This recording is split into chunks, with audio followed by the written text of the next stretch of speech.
Welcome to Fireside Yankees. My name is Alex, and my co-host here, Nick Nielsen, and it's a great day to rank some starting pitchers for the New York Yankees. Take a look at how well they've performed this year. Yesterday, we saw Jameson Taillon go out there and have an absolute masterclass performance. 2 hits, 5 strikeouts over 8.0 innings. Probably couldn't finish the game. He tossed 93 pitches, but they wanted to give Clay Holmes, make sure they finished it off. There was 2 runs cushion there. So, take the more cautious route. And Clay Holmes has been so good this year. Might as well close it and not worry about any last-second homers that Taillon gives up or anything like that. But we saw some good offensive qualities from Gleyber Torres with a bomb to left center field. We saw Matt Carpenter get his first home run. He now has as many home runs this year as Aaron Hicks, which is freaking hilarious. In fact, I looked up this morning. He has scored more runs in the last 2 games than Hicks has in the last 14. So we're getting guys off of their couches who are not playing baseball, who are performing better than Aaron Hicks now. So now we have a real predicament at our hands. I know Hicks is done with a hamstring injury on their hands.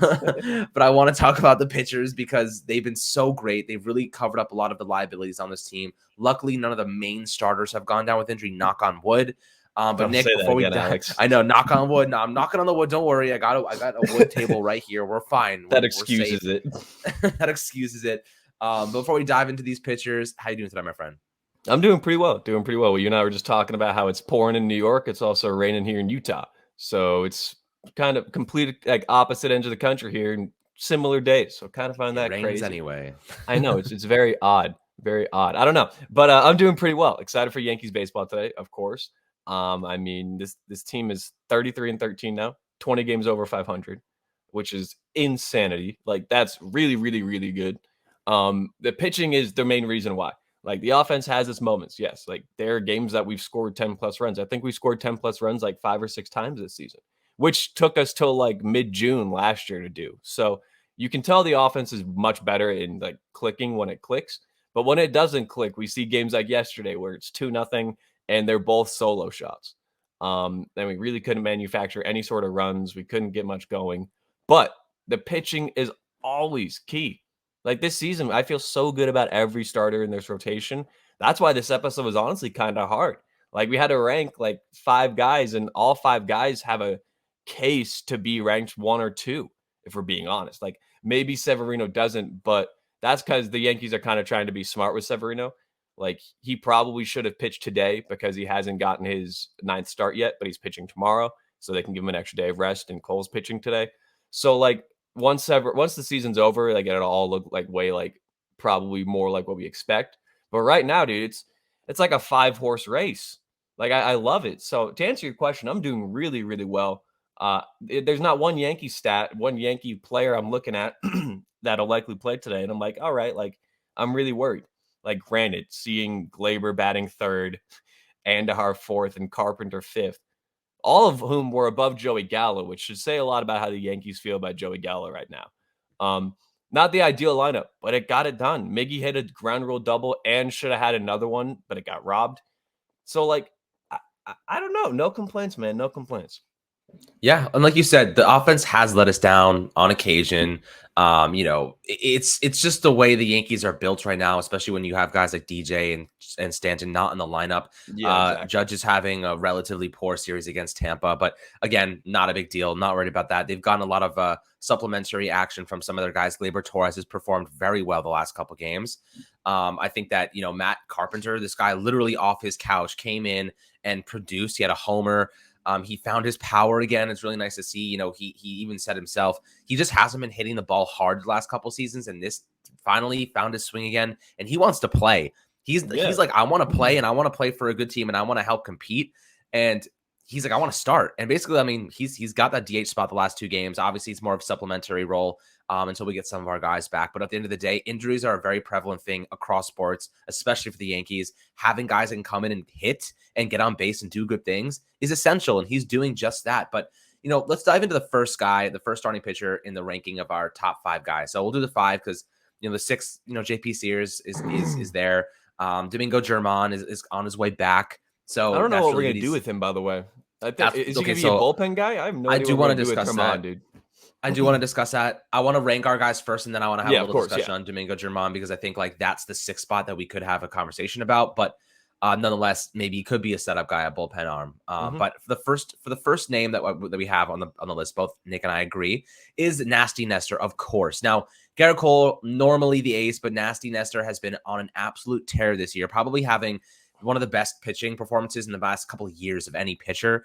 27 years old. He's not a huge guy by any means, not physically imposing, but he's a 1.70 ERA, 10.36 strikeouts per nine.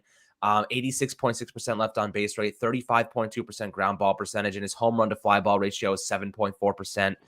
The guy's been a stud, 53 innings pitched. He's already more than halfway toward the amount of innings he pitched last season, so he's getting more action. They're relying on him. He completely dominated against the Rays yesterday. Or rather on Thursday. So we've seen the best of Cortez, and it just keeps getting better. The second you're like, is this the one that turns it around? Is this the outing that like it all falls apart and his confidence is lost? And we're like, wait, he's just still kicking ass. And the one thing I've noticed that Matt Blake and this Yankee staff has done, they've added the cutter to 3 different pitchers, right?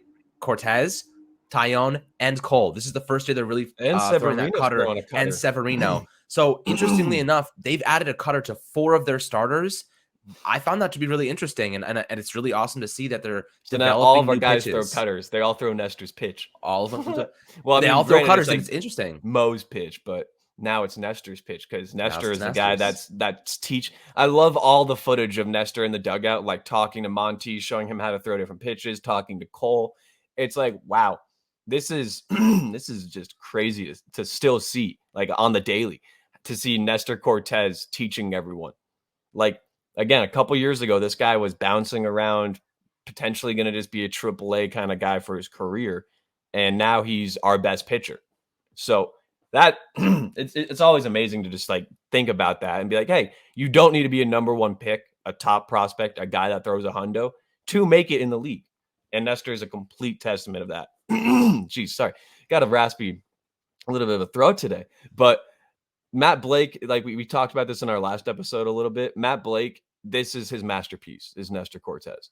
This is the guy that you look at, and Clay Holmes as well in the bullpen. But Nestor Cortez, what Matt Blake has been able to get out of him by using the different like arm angles, the vertical launch angle, the vertical angle approach, and then just using his tempo to like put hitters off their timing, if that makes sense. Sorry, that was the terrible way of putting it. But the way Nestor operates isn't like he's going to have his routine. He's going to get set. He's going to wind. He's going to throw. He's going to try to get in the hitter's head. He's going to mess with the hitter a bit. And there are very few pitchers in baseball that still do that and do that as effectively as Nestor does. So when you put that with his nasty repertoire of pitches now and his cutter that is becoming more and more unhittable by the start, it's crazy. He's done everything you could ask out of a starter and then some.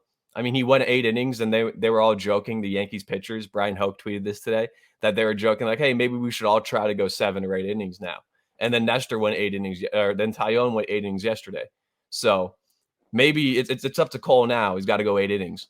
And then Sevy, if Sevy can go 8 innings, I will 100% say Severino's back. But I agree. But Nestor being number 1, a lot of people may still be clamoring for Cole being number 1. And I will say, for my rankings at least, and they could be the same for you, Cole was not that far behind Nestor. Like, they're still very close. And Cole is talking about this season, not career wise. No. And Cole, this is with Cole's first 3 starts, which were all atrocious. And then you look at even the one against Baltimore, he went 8 innings and gave up 5 runs, that was just terrible batted ball luck. And he still has like a 3.3 ERA in the rotation. So I think Cole is second, right behind Nestor. So I honestly would go 1A, 1B with that. And then I'd go to 3. But Cole, what's so crazy to me is that when Garrett Cole pitches or tries to be like Max Scherzer on the mound, he pitches worse. When he just goes up there and lets it flow, pitches like he knows what he's doing, pitches kind of not like Nestor-esque or like I'm trying to think of another like smart, like Adam Wainwright, like a Madison Bumgarner for a long time there, where he just pitches a very strategic and smart type of baseball game. He pitches like the ace he is. So when we see that Garrett Cole, we see the Cole we've seen in the last 4 or 5 starts where it's just shut down. He has 1 bad game because the Orioles hit 3 insane home runs and striking people out left and right. And then you see the first 3 games where it seems he's pressing. He's trying to be like that force on the mound, that psychopath, that crazy guy that puts all of his emotion on his sleeve. And it just doesn't work for him. He's just not that type of guy. And again, this season, Garrett Cole, this has been arguably his worst season to start, and he still has a 23.5% hard contact rate given up, which I believe is 5th or 6th best in baseball. Second to only Jordan Montgomery, or third to Jordan Montgomery and Nestor Cortez, which is yeah, this whole rotation is just diamonds in the rough. It's just like an embarrassment of riches. And Cole, 51.2 innings. He's pitching today, 3.3 ERA, 3 FIP, 2.7 xFIP, and he's got the worst home run to fly ball percentage on the team. Like, and he's not really giving up home runs like all that often. He's given up a couple bad ones, but he's got the worst on the team, and it's like 11.9%. So that right there should say how good this rotation has been all year, when every fan's biggest gripe with Yankees pitchers, especially at Yankee Stadium, is giving up home runs. The Yankees rotation has given up a lot of home runs in years past at Yankee Stadium. It's the same thing with, that's why we hit a lot of home runs at Yankee Stadium. It's a hitter-friendly park, especially in right field. Granted, I don't think it's as crazy with the short porch as people make a big deal out of it as, but this year, the rotation has done a great job of not giving up the long ball. And Cole, even though he's given up the long ball, is doing better than he has like for the majority of his career at mitigating the long ball. So he at 2 is just an easy one for me. I think it was just Nestor Cole 1-2. I think that's totally reasonable, right? Like Garrett Cole's the better pitcher over the course of his career, but Nasty Nestor has just been on another plane this year. The people's ace, baby. You can't even compare. And so we kind of discussed those two guys. Cole, you mentioned, having a good season, 3.31 ERA. We've seen better. I assume he'll probably continue to be better. He has these weird outings where he'll give up like 4 or 5 runs, and then he'll come out the next game and like completely blank them for 8 innings. So he's like been a little bit polarizing this year. But I don't see him reducing his quality whatsoever. It seems like his barrel percentage is at 7.4% this year against opposing batters. That's the lowest it's been since 2019. That's so really I think nice maybe to just see. a little bit of bad luck. Exit velocity's up a little bit, but nothing to be too concerned about. Launch angle's down to 9.9 degrees. That's single digits. That's the first time single digits since 2016. So like he's not, doing bad. Like they're not making great contact on him. I do think that the spider tack situation definitely impacted his game a little bit, but he's finding ways to work around and finding ways to supplement that. So I'm not been too really worried. good since that, which is like he's been very again, good. There have been some pitchers that we've seen around baseball that are clearly not as good, like Shane Bieber, clearly not as good. Honestly, I don't know what it is with Shane Bieber, but something's not right over there. But with Cole, he still pitches well post spider tack.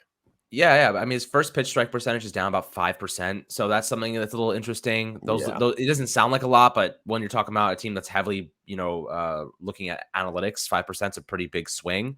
Let's see. I mean, percentage of the times a batter makes contact without the ball when swinging at pitches thrown outside the strike zone, that's also down 5%. So people aren't chasing his pitches as much. I don't know. Maybe it's just probably not as I wonder if his spin rate's down significantly and the breaking ball is not looking as dangerous as it once did.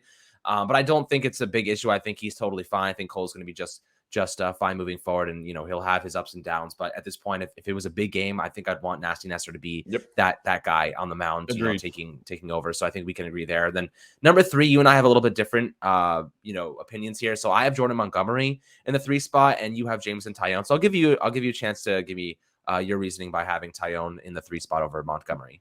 Well, my reasoning is that yesterday spoke for itself. Again, there was an incredible stat that popped up on the screen that they talked about, where 5 of his last 7 starts, he's thrown, I believe, 7 innings plus.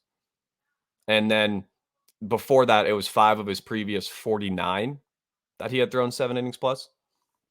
That alone speaks bounds to me about the type of pitcher Jameson Taillon has become.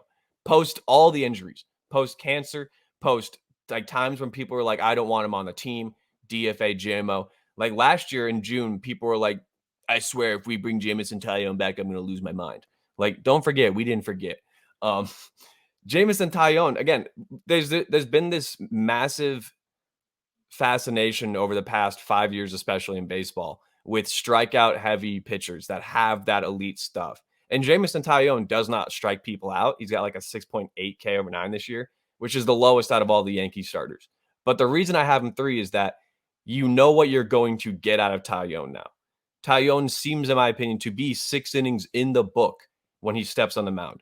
And even when he gives up a run or two, he just bounces right back. He just keeps going. He keeps trudging through the mud, through the shit, when he doesn't have his best pitch, you can tell when he doesn't have his best stuff, but he still fights through it. Like yesterday in the game, he didn't have his curveball. He threw 2 curveballs. One got obliterated for a double. He did not throw it again. So for him to be able to make these adjustments on the fly is why I have him at 3. Is because Taillon, before, we'd see him pressing. If his fastball wasn't there, he'd have to throw his changeup and curveball, and his curveball was not nearly as good as it once was. Same with his slider. Both pitches are better than they've been this year than they were in the past. But he also just answers the call. Like, Taillon is never going to go out there, and you can like, and when he's pitching, you can actually see the frustration. He's just like Nestor in that regard, where he just pitches to pitch. And then when he's done, they let him know when he's done, and he's done. But he went 8 innings yesterday, and he could have gone 9. And that was once again enough. And he didn't strike people out. He got a lot of lofty fly balls, a lot of ground balls, soft contact. That's what you want to see out of Taillon. So for me, seeing him currently through 9 starts with 50.2 innings, 0.89 walks per 9, and a 0.71 home run per 9. And he's got the second highest ground ball percentage on the team behind, you guessed it, Jordan Montgomery. But what I love about those numbers is that Taillon isn't walking people. He isn't giving up home runs. And he's not really like and he's also inducing a lot of soft contact. So those 3 things are very important things to be a successful arm in any rotation. It's why we have the question and problems with the star prospects we do, like Heel, like Medina. They give up the long ball a lot. That's why they can't make it in the rotation. So to see Taillon do what he's doing and to keep pushing through everything that he's been through is why he's my number 3 for the rotation so far. Especially because he was just one of those guys that was kind of like, is he going to be the 5 this year? Are we even going to have him to start the season? And then he moved rapidly through spring training, and now we're seeing how fortunate we are to have Jameson Taillon. Absolutely. And I think Jameson Taillon has been a phenomenal pitcher for the Yankees this year. But the reason I picked Jordan Montgomery is simply because the team has done nothing to help him, right? True. If you look at the games that he's pitched, they lost 4-3, 2-1, 3-0, 5. They won a game 5-2. They won a game 3-2. Does he not have a win yet? Right? 3-2. He's 0-1. He's the only Yankee starter without a win.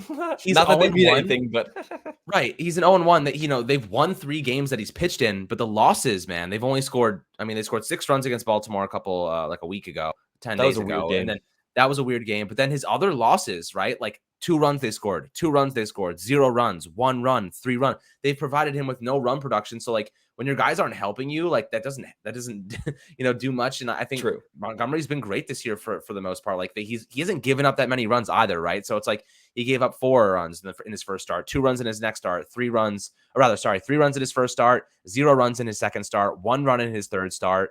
And then the other 3 losses, he gave up 2 runs apiece and 3 runs in the last one. So like that's 2 Montgomery. runs, 3 runs. Yeah, he's going to give up a couple runs, but he's not going to get blown out by 5, 6, 7 runs. But he's also going to take you like 6 innings, like pretty routinely. So like you can get 6 innings out of him and give up 2, 3 runs. And like if your offense is like average, you're going to help him out and you're probably going to win that game. But the thing is, the Yankees are feast or famine. Like they're either scoring 10 or they're scoring 1 or 2. So like that's kind of the problem with the team right now, is that we can't find that middle ground. It has to be like we're scoring 3 to 5 every game, and then the other side is that we're scoring 10 plus. You know what I mean? It can't be like 1 or 2. It has to be 3 or 4, 4 or 5. Like we're very lucky that we're pitching very well against Tampa. Very lucky. Because Tampa, granted, Tampa's offense, now that I'm seeing it in person, I'm just like, all right, you guys are just clearly not that great. But their pitching is so good. So I'm okay that we're not getting a ton of hits. Like we scored 7 against them 2 days ago. So I'll take that, like that's fantastic. But the problem that I have currently with this team is that every pitcher goes out there and shoves, and only like, I'm not even gonna lie, like some of the time, half of them get like a good offensive output behind them. Like there are times like when you look like on who's pitching and it's like, what's going on? We have 1 run in 6 innings and we're up 1-0. Like we need to do more. We need insurance runs. You need to tack onto the lead. You can't coast by.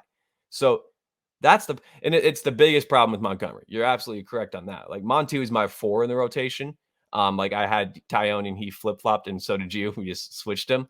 So Montgomery isn't like at all much worse than Taillon in terms of his production. Like he's been very, very good. But my only reason I have Taillon above Montgomery is because I feel like Tyone, when Montgomery struggles, it is a bit of an endurance fest. When Tyone, when he struggles, he just kind of goes to his other pitches. Whereas Monty, when his curveball's not getting the bite it wants, his sinker's not working the way he wants it to, he's not like being able to really locate that kind of two-seam cutter that he throws. Like when things aren't working for Monty, you can tell, and it's usually going to be a 4 or 5 inning start with like 95 pitches. But with Tyone, yesterday he threw 93 pitches in 8 innings. So that's the only reason I have Tyone above Monty, is because I feel like Tyone is more of an innings eater than Montgomery is. And they both kind of offer that same value where they're going to get a lot of ground balls. They're not going to strike you out a ton. They're going to rely on their location, their off-speed stuff. And they both have tons of vertical angle approach added to their pitch because they're both huge. So I love Montgomery. Don't get me wrong. I think he's my 4, but he could easily be a 3. So it's just like I said, it's an embarrassment of riches with this rotation right now. Every guy has a case to be talked about as a number 1. Yeah, seriously. And Luis Severino now is in the last spot here, but he's still having himself a pretty damn good comeback season. 3.02 ERA, 41.2 innings pitched, 9.29 strikeouts per 9. He's walking some batters, but not anything that's out of the ordinary. 42. And his last start, dude, fired me up, dude. Last start when there was wasn't it like runners on second and third with 1 out and he got out of it? Yeah, and he's like, that was crazy. Love it, dude. I love it. I love the energy. His velocity's down a little bit from when he was in his prime back in 2018 before all the injuries. It's done about 1.3 miles per hour. So there's that to consider. He's also incorporated a cutter, 10% of his pitches these days. So that cutter's nice. He's nice with it. It's nice. It's good. It's a good cutter. So now you see like the addition to the repertoire across the board has really helped this team because it's given them another way to approach batters that they did not expect going into the season. So they're just starting to slowly add. And I guess there is something about the cutter that maybe looks a lot like the fastball. So like a lot of these batters have seen the Yankee pitchers before, right? They've been in the league for a while now. So if you've seen this pitcher, you know, okay, Cole's fastball is his best pitch, or Severino, his fastball is his best pitch. But now suddenly you have a cutter coming out that looks exactly the same, but it's trailing or it's doing something, it's moving. Suddenly like, oh crap, now that's not the same fastball I once saw. That's a totally different pitch. And then you're starting to brew doubt in the psyche of the opposing batter, which is it's basically it's a mental game a lot of the time. So absolutely, I think that's why all the pitchers that are good, that's why all the pitchers that are like really good throw 2 variations of a fastball a lot of the time. It's like why they throw a 4-seam and a sinker, or 4-seam and a cutter, or 2-seam and a cutter, or a running fastball and a sinker, or something like that. Like when you can throw a pitch that looks the exact same 90% of the way until it doesn't, that's the most dangerous pitch in baseball. And that's what Severino has been throwing with his cutter. It's been, like you said, 10% of the time, Severino never threw his cutter. And now he's throwing it 10% of the time. Like, that's the Nestor effect. And we got Matt Carpenter with the Nestor effect on offense with the stash. We got, everyone's dubbing them Mario and Luigi. We've got, of course, we did our comps yesterday. People have said he looks like WB Mason, that guy. So that's pretty cool. Like, everything about Matt Carpenter is just fantastic so far. He hit an amazing home run yesterday, which was granted not the best pitch. It was actually, no, I take it back. I was thinking of not Carpenter's home run. I was thinking of Glaber's home run, which wasn't the best pitch. Carpenter's was like a cutter high and inside, and he turned on it and hit it to right field. And I was like, wow. So we were just talking about how Matt Carpenter doesn't need to hit home runs to be really useful to this team. He does that. Yeah, thank you. Great. Thanks, Matt. Because every one of his at-bats yesterday, even though he struck out twice and one of them was looking, he worked, I think, every at-bat full. And then he hit a home run. And then he also, I believe, worked a walk. So I'm fine with that game. If Matt Carpenter can somehow do that every game, like even if it's like a single or a double, not a home run every time, that's going to be very, very useful to this team. So to have him as as leading the cavalry as a reinforcement, I never would have expected in my entire life for 2022 Yankees baseball. But I'm here for it. I'm not against it. Like if Marp does what he did yesterday and continues to contribute, and I've seen all these conspiracy theorists about Donaldson never playing again for the Yankees. And I'm like, guys, shut the hell up with that. We're not just going to release a guy that's making $40 million, $50 million. Come on. But maybe if Donaldson's injury, the shoulder, is a bigger deal than we may be leading out to believe, like maybe this could be a month-long thing. Having Carpenter is a great thing. Like, granted, I know people all passed on him and like the Rangers didn't even call him up. So maybe they know something the Yankees analytics department doesn't. But for the first 2 game sample size of Matt Carpenter, he looks pretty damn solid. Like, am I mistaken saying that? No. You want to hear something interesting that just broke? What Dallas happened? Keuchel was just DFA'd by the White Sox. Well, that seemed to be Interesting. coming, but he's making Yep. like he has 3 years, I believe, left on his deal, or 2 years left on his deal for like $60 million. Like the White Yeah. Sox are eating a lot of money. That's crazy.